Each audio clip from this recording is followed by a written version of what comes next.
Welcome to the Show Me Podcast with your host, Jeff Livingston. Hey everybody, it's Jeff Livingston and welcome to the Show Me Podcast. I have an old friend on today who is also, yes, another fantastic photographer for you to enjoy his work.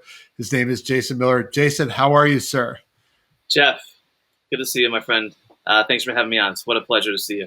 Yeah, man. So most of my photo buddies I've met through photography. You're kind of not one of those guys. You and I met through social media back when it was really cool, about 15 years ago when blogging was happening. And actually, you don't know this, but you're the guy that got me into Nikons. And I still shoot a Nikon D810 and a D850. I also have this little Fuji for my mirrorless, but yeah, man, it's because of you that I actually checked out full frame Nikons, and I know that you still shoot with them. I think you're on a Z7 now, but yeah. So thank you for that. I mean, they're great cameras. So I fell into that, and when I first got into concept photography, I just went to the store, and I didn't even know Canon or Nikon. I just thought Nikon was a cool name. It was the first camera I saw. I picked it up. It was a D3200. It was years ago, but.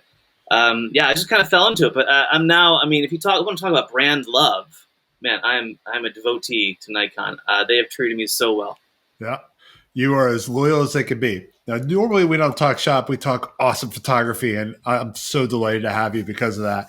And one of my favorite things to do is to start off the conversation by talking about other photos. And you had suggested a couple of different paths we could go with that. The first was this incredible photo from the Clash, which was featured on their seminal album, London Calling. And I should preface this conversation for the audience really quick. Jason photographs a ton of rock bands. He's photographed some incredible people. And if you're not following him on Instagram and Facebook and all the other fine places online, then you're making a tragic mistake. But Jason, tell me about this photo cover for the Clash. So it is 1979. Photographer was Pennie Smith, and everyone, you instantly recognize this image. It's the bass player from the Clash, and he's smashing his bass guitar. And the photo is out of focus. It's slightly out of focus because if you read the story, it's a great story. Pennie, the photographer, said that she was backing away so she didn't get hit with the guitar or with the bass guitar. And she didn't want to use this image. She was ready to scrap the image because it was out of focus.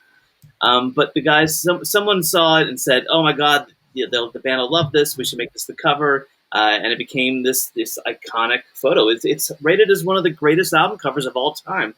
And it was kind of a mistake. And there's a couple of really great blogs about the story behind the photo where Pennie talks about it. But it's interesting that she doesn't really like to talk about the image so much. I guess it became so big, and it was pretty much all she was known for. And she was on tour with the Clash at this time. But London-based photographer, remarkable image. They have London Calling the Clash sort of exhibition on at the London Museum right now. And since they closed it down, I got in the day before they shut down everything in London. Right. But they made it virtual. So because I think it was ending sometime in the next couple of weeks. So if you want to check it out, you can see the behind the stories and all the cool stuff about London Calling virtually. But it's a hell of a photo. But it's just, some of my greatest photos, I think some of my best photos are mistakes. And I wanted to scrap this one picture I took at a Whitesnake concert, and I put it up as a joke. And everybody started commenting on how great it was. And I kind of looked at it from a different angle. And now it's, now I have that new perspective. Like, even mistakes can be, fantastic. Right. And that's a perfect example. And I like what you were talking about, the sharpness factor, because I think like one of the things that I've seen over the past few years or 5-6 years really is how everybody talks about sharpness, right? Everything's got to be sharp. And street photography in particular, no, it doesn't have to be. It really has to convey, some human element. And I think what you're talking about speaks to that a lot. Especially in concept photography, I mean, you're dealing with a lot of noise and high ISOs, right? And so I've always used to try to get the perfect shot and the perfect, sharpness. But now I go into each concert I do, before lockdown, I was doing a couple a week. I just look for that one shot that captures the moment better than anything. And if it's in focus, it's great. If it's slightly out of focus, I don't care. It's just, does it convey something magical? Is it unique? And it's shifted my mindset differently, away from where I used to look for perfection. Now it's you're trying to evoke emotion. You're trying to get a reaction. And so that's definitely changed my mindset. And a lot of that came with that story from The Clash. Very cool. Very cool. So let's talk about Joey Ramone here. I know you told me the name of this photographer, a famous photographer from New York in the 70s. Tell us about this person. Godlis. Yeah. Okay. I have this book here, by the way. I love this book so much. He did a Kickstarter, and little message in there. But oh, cool! You met him. Make history now. History's made it. Anyway, so this guy's legendary. So he basically just started hanging out at CBGB's in the mid '70s when it was starting to pop. And he just walked in with his camera. He didn't need any press credentials or photo pass, and he was just there. And he took like a street photography approach to capturing the magic that was of the punk scene that was being born. From Joey Ramone, this epic photo of him standing outside CBGB's, to Debbie Harry and Pennie Smith and David Byrne and Richard Hell. But again, these are photos that we're taking on, not the best professional camera in the world. All, of course, film, lots of it black and white. But he was capturing things as he saw them, as they happened in the moment. And I get chills thinking about it. Every one of his images, it's just, you just look at it, you see, man, this is a snapshot of time. History. And me being such a music fan and loving all these bands, and I was born in '74, so I'm playing catch up. I'm still discovering all these great little gems from punk rock days. But he did a Kickstarter project for this book, and I actually borrowed his Kickstarter plan for my book that I launched, and kind of was inspired by that. So I love the guy. I think he does such cool. So he's very modest. I've never met him before, but he seems to be very modest, very cool. I think he did almost everything himself for this book, and it's just a remarkable story. And if it wasn't for that Kickstarter campaign, I don't think these photos would have seen the light of day in this sort of story format that he puts them in. So it's a hell of a story. Very cool. We will put a link to the book, and as well as your book, of course, too, and the Clash exhibit in the story notes. So cool. Let's talk about your work now. I think we're warmed up, and I wanted to start off with the Dropkick Murphys because they're one of my favorite bands. I've seen them live. The first photo features the lead singer, and again, we were talking about Sharpness, and you can see his hands in motion. You can see him about ready to kick out a killer dropkick scream. Tell us about what it's like photographing the dropkicks. So that was at a place called the Alexander Palace. They call it the Ali Pali up in North London. It's way up north, not easy to get to. But about a 10,000 seat capacity. I think they had about 6,000 or 7,000 people in there. But such a cool spot. But it's a huge venue, right? And so the photo pit is substantially big. But you walk in there, and I have a Z6 and a Z7, and you never really know, like, are they going to be jumping in the front of the stage? Are they going to be in the back? So you have one long lens, one short lens, one wide angle, one zoom. And you try to make the best of it.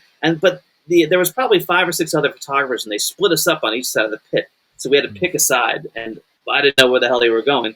And so I got on my side, and sure enough, here comes the singer. And he jumps, and he basically kind of pushes me out of the way nicely. And he's hanging over the side, and I just pick up my wide angle. And with the mirrorless, you're not supposed to do this, right? But I got to get the shot. I'm 5'6", for Christ's sake. And I held it up, dropped the camera back, and I just snapped one shot, and I got this epic shot of him kind of going in.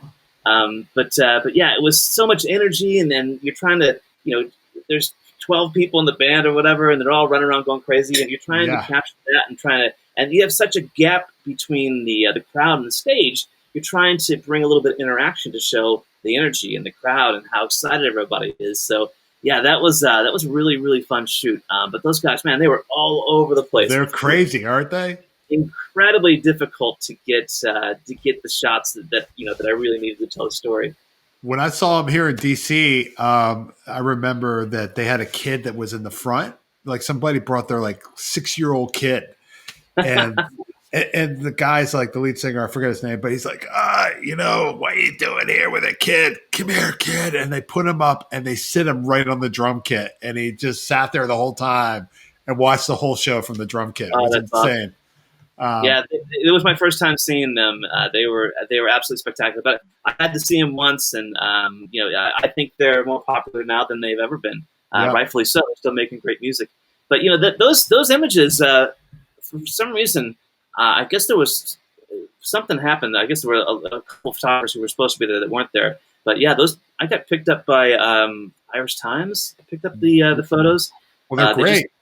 Look at this one of the guitarists, man. I mean, he's awesome. Look at the ink on his hands. He's screaming. It's awesome.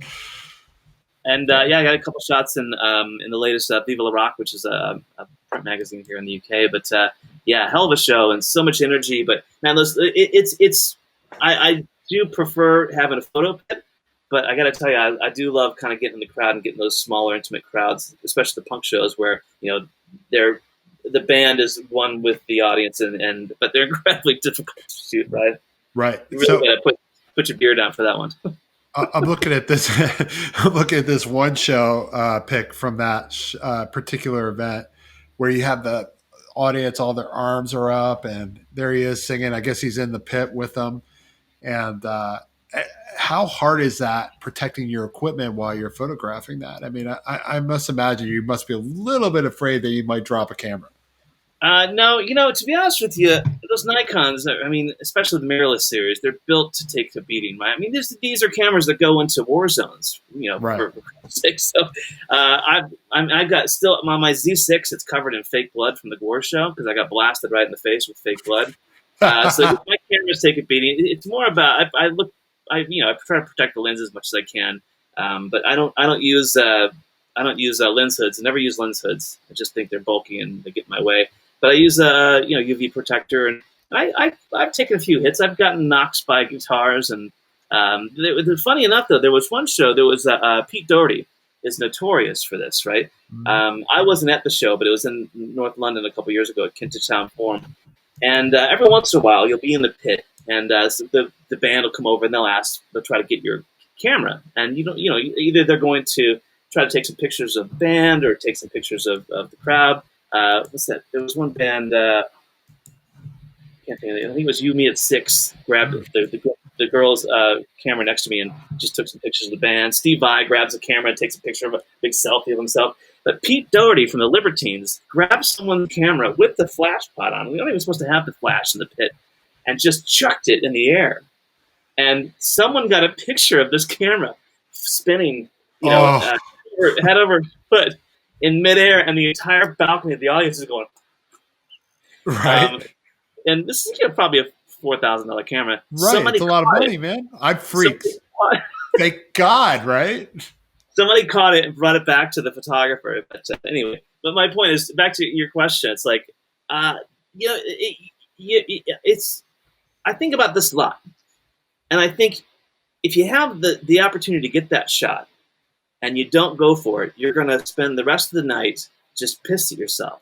So you just have to go for it, no matter what happens. I've dropped my cameras, I've banged cameras, I've cracked lenses. Just you grab something, you hold on, and you go in for it. And sometimes it works out. That one, it worked out perfectly. Sometimes it doesn't. Sometimes your settings are all messed up.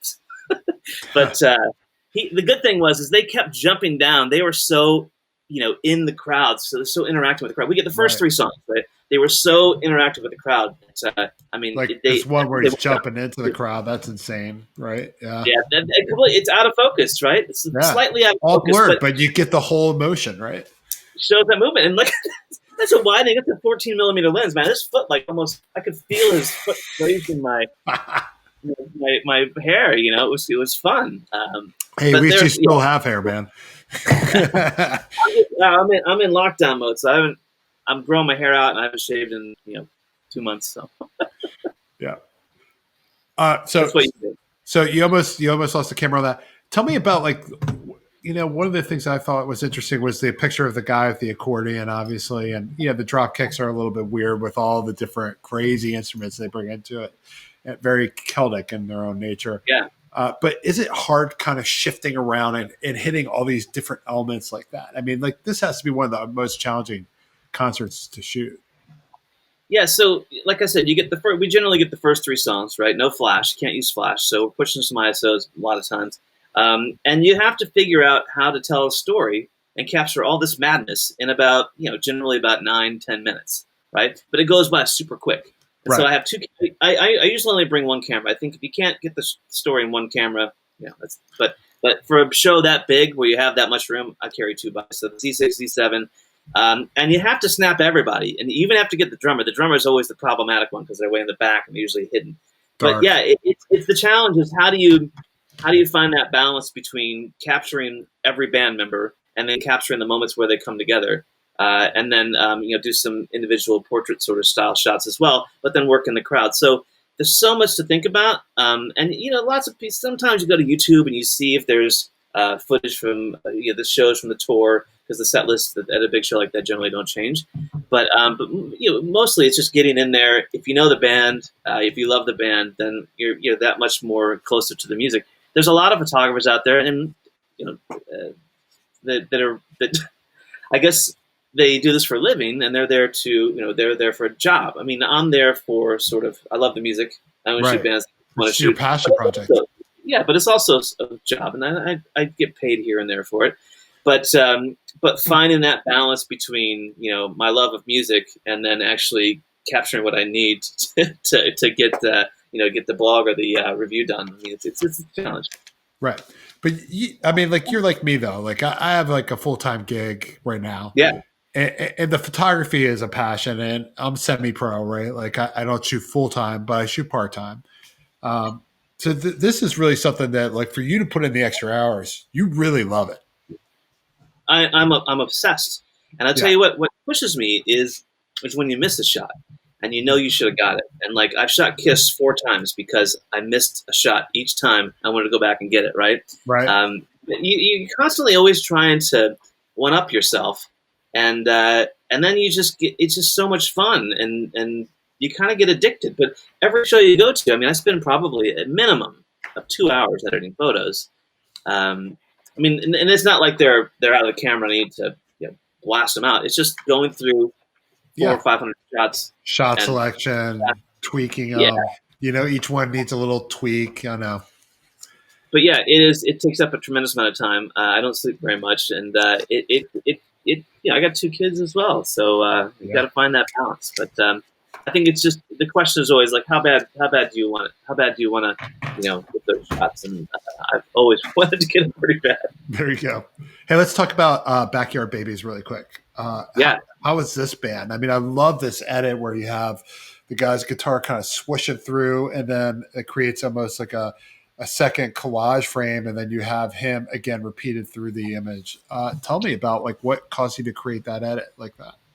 So I was looking at I was really into some 70s sort of rock and roll and the psychedelic stuff, and I was bringing a film camera to shoot with at shows. I was getting some really interesting warm sort of tones, and so I wanted to see if I could mimic that digitally, but then also get that sort of that psychedelic kind of Led Zeppelin spiral effect. So I bought a fractal filter, and it's this.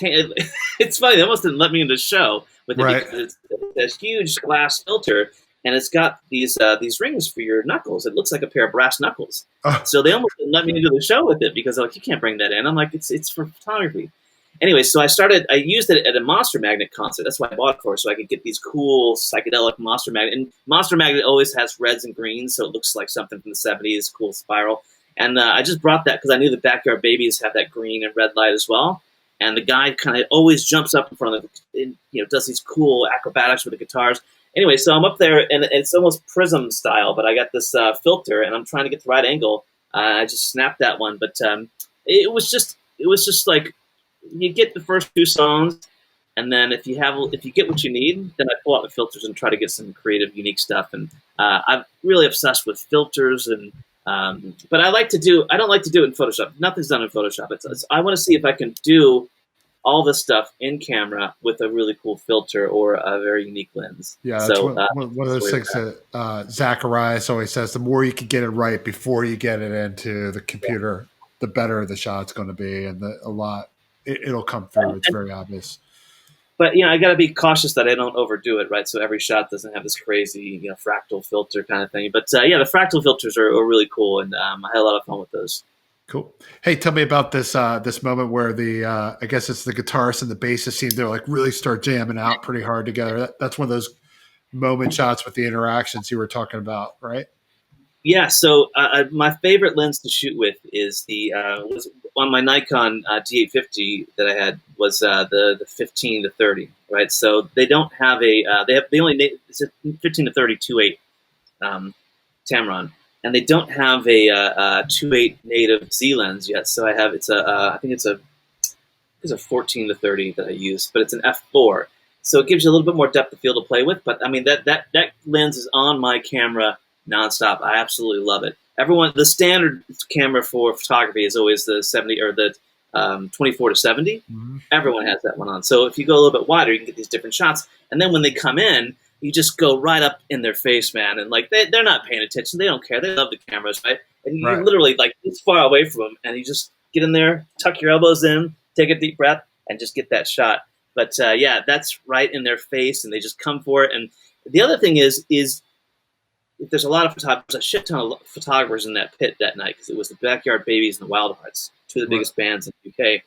And you couldn't move around a lot, so you had to kind of pick a spot and just wait for it, and then once you get it, tuck in and get your shots. But yeah, that's the 14 to 30, I think it is, and that's probably my favorite lens out of all the Nikon lenses. Very cool. And then there's the shot of the guitar, which I love because it really kind of gives you the spirit of the band in a way, or at least this particular guitarist. And again, we have a little bit of motion in the hand, so it's not quite as sharp as the internet photography Nazis would have you be, but you capture everything in the heart and the spirit of this guy, and he's kind of like a fun, crazy guy with all these goofy stickers. So that is Ginger Wildheart, and he is singer of the Wildhearts, of course. They made their comeback record this year, and it's one of the best rock albums I've ever heard in my entire life. One of those bands that was always big in the UK, never really big in the States, but should have been.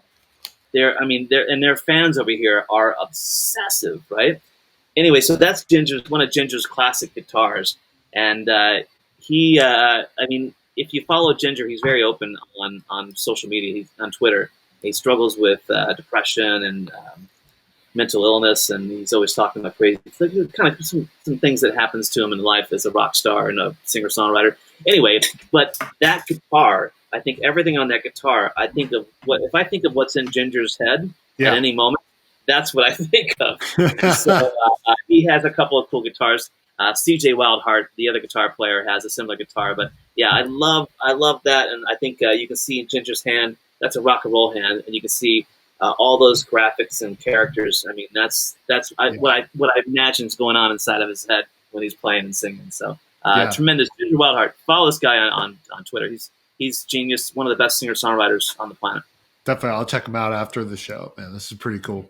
And then next we got Morsi. And here's a legend, right? So you're going from punk rock to kind of like new age, kind of prog rock. Morsi is, a god. And how does that change your perspective when you go from, a band that's been kind of like the Dropkicks or the Wildhearts, which is they're well known, but they're not this guy. What do you think when you walk in and you see this guy? So with Morsi, it's interesting because I've always been a Morsi fan. I actually like the Morsi solo stuff better than the Smiths. I probably get a lot of shit for that, but no, I'm with you on that as well. Morsi, I agree. I don't agree with everything the guy says. Let me preface that, but I think he's an immense talent, fantastic singer songwriter. Right. So with Morsi, that's interesting. So we had to shoot from pretty far back. So I actually had to rent I think it was a 200 to 500. Oh, really? Which was a nightmare to carry. That's a heavy freaking camera, man.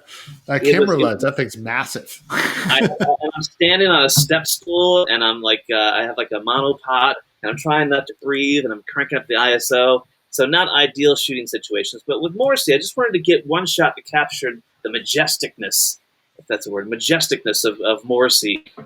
And, he's the icon, right? Yeah. And I just wanted that one shot of him singing with all of his passion in his voice, and then to kind of zoom out and get a shot of the big stage with all the graphics from the Smiths days. Let's show that photo now. That's a pretty awesome shot, too, with the people in the background. Go ahead. Sorry.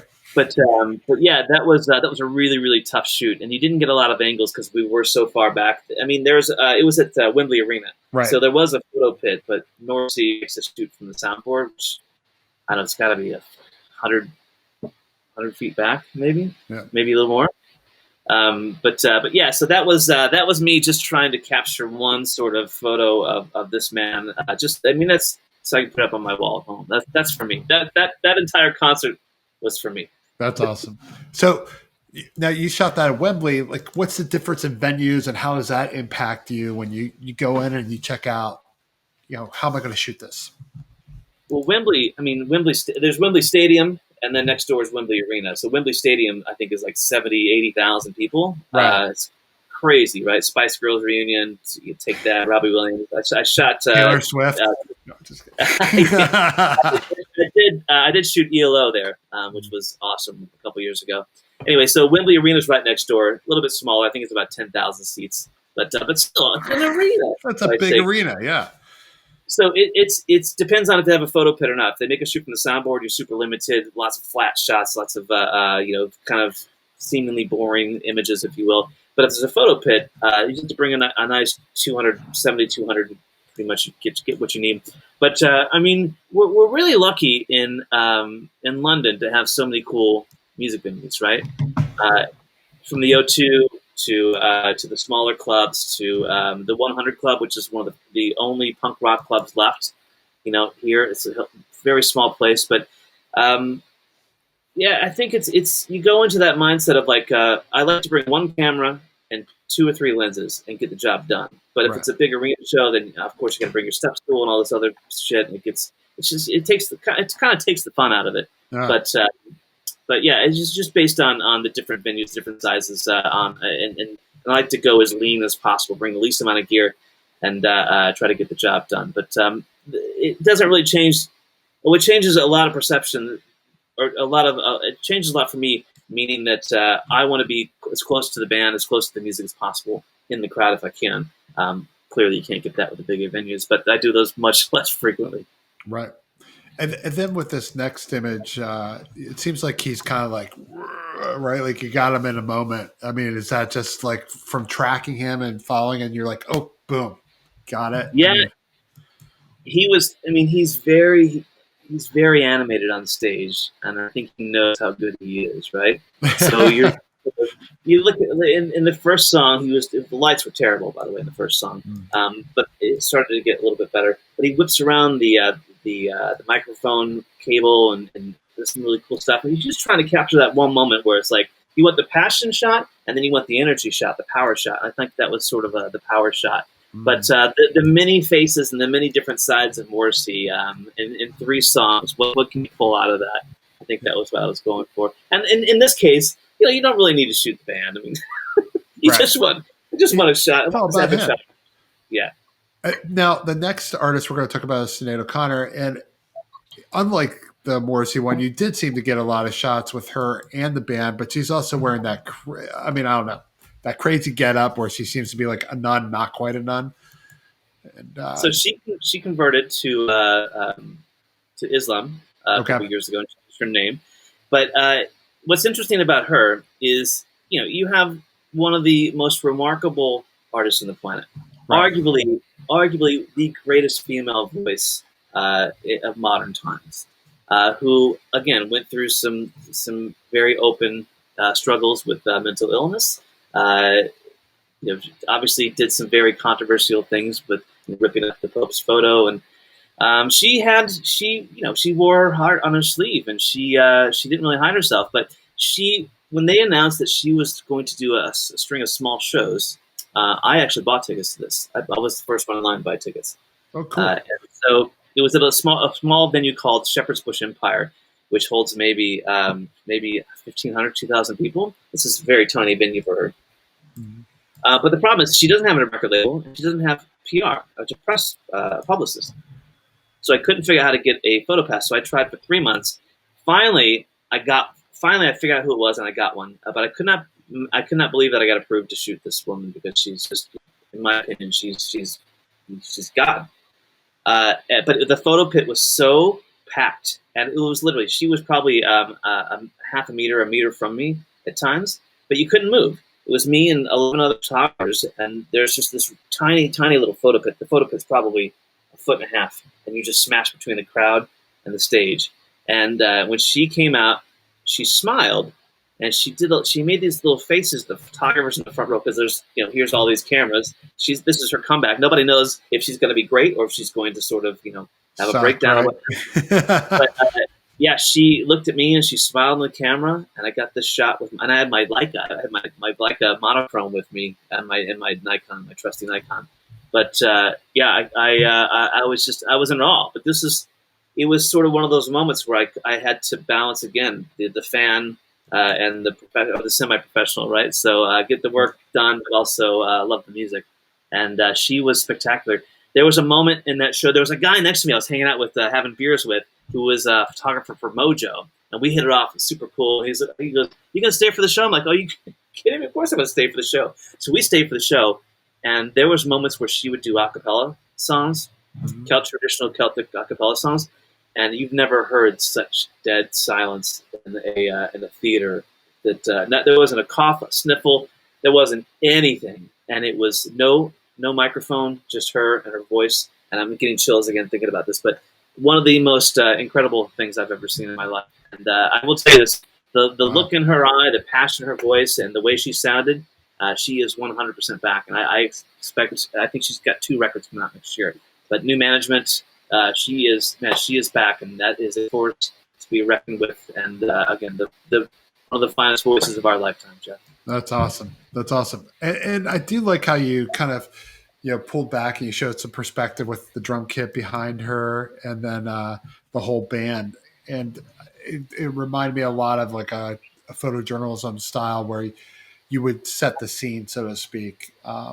Was that intentional or? Yeah. So what's interesting about that is, I wanted to capture. And there's what you don't see underneath that shot is 8 photographers all trying to get underneath her and get this really big capture of her opening up wide with that voice. But you also see, I think it's on the next shot with the guitar player. There was this guitar player with really long hair who was I guess he's in a band out of Dublin, a rock and roll band. But this guy was on fire, man. He was like a Jimmy Page, but with hair flying everywhere. Yeah. And so I was trying to figure out, man, like I want to get my Sinead shots, but I got to get this guy too, man. He's really making this effort to give me some great shots, and he was right in front of me. So I went wide, and again, I always love that 14 millimeter, open it wide, get the whole moment. You can see, Sinead sort of just kind of resting and letting the band sort of and the music take over for a minute. But all about what. No one knows what to expect with that show, as I mentioned. So how do you prove that she's back, she's got a full band, and they're firing on all cylinders 100%?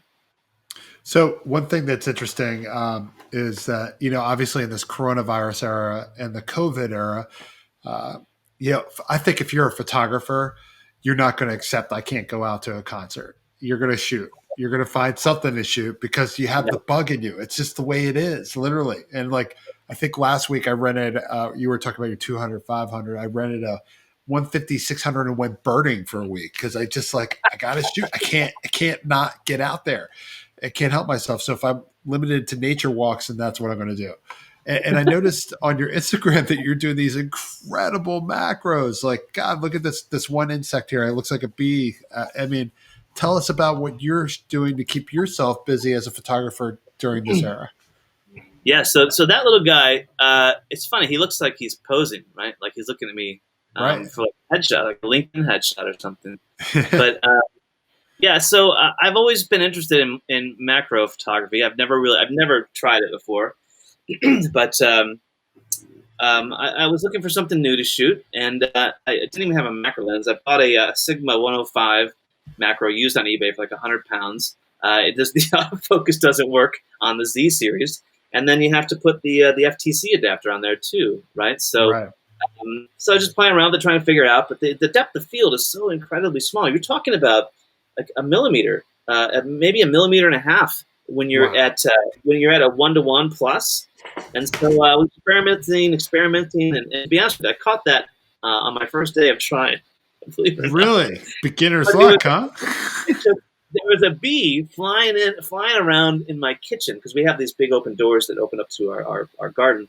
And the bee landed on the windowsill, and I was like, you know what, I'm just going to try. So I put a ring light on, and I just walked up to it. I kept sneaking. He wasn't going anywhere, and I've never been stung by bees, so I'm fucking terrified of bees.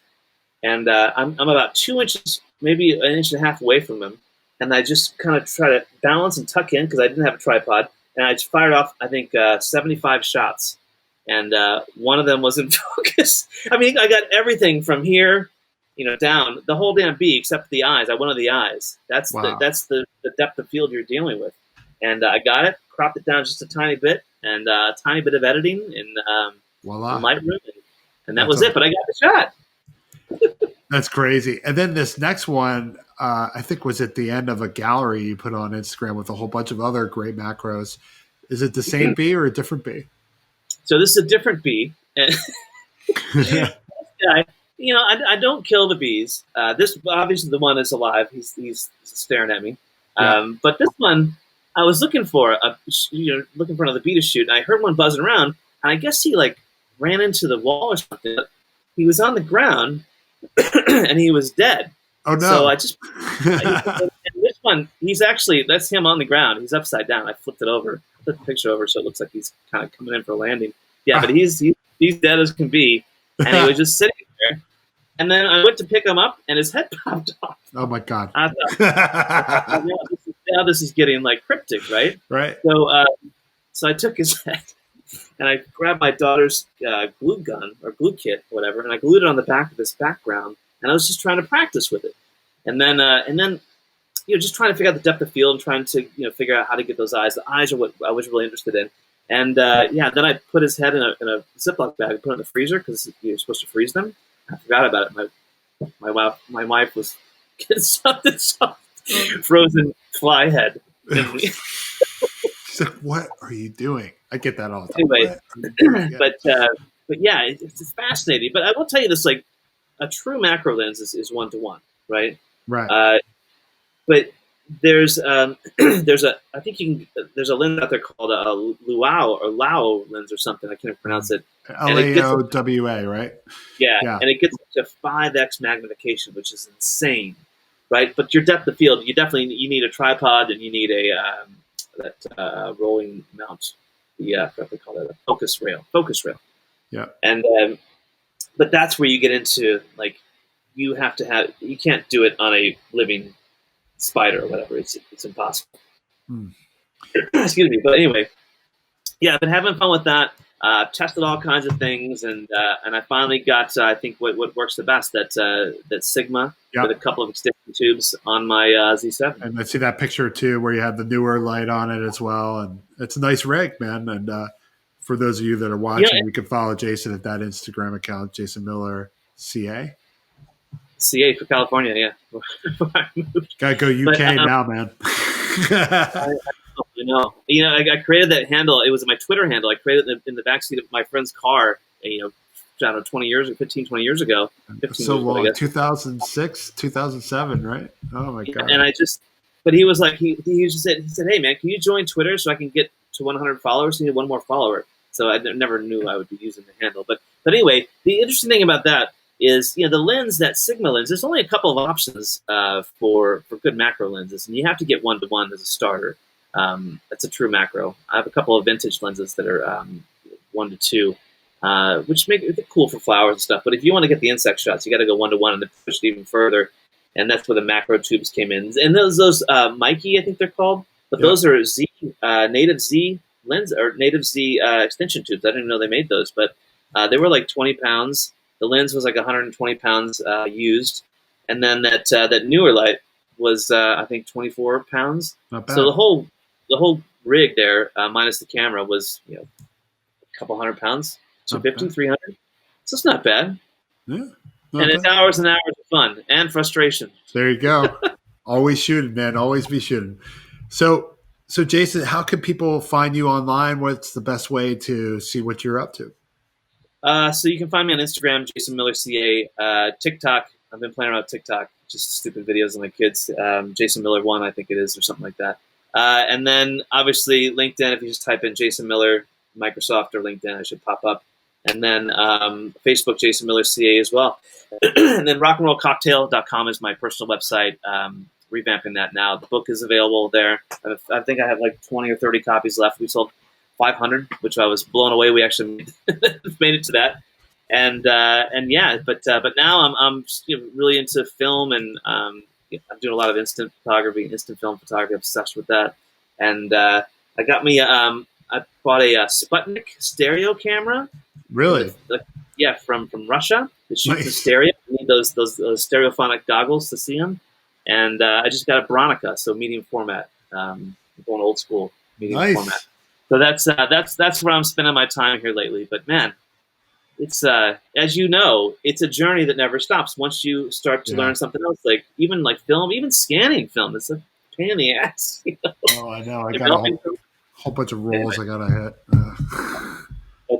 But yeah, it's it's never too late to start something new and find some new hobby, I think. And I think photography is kind of taking a beat down with some all the massive photos on Instagram. But how do you stand out? How do you differentiate yourself? How do you just keep your memories alive and impress your kids? And you do that by just learning and experimenting. That's what I'm doing.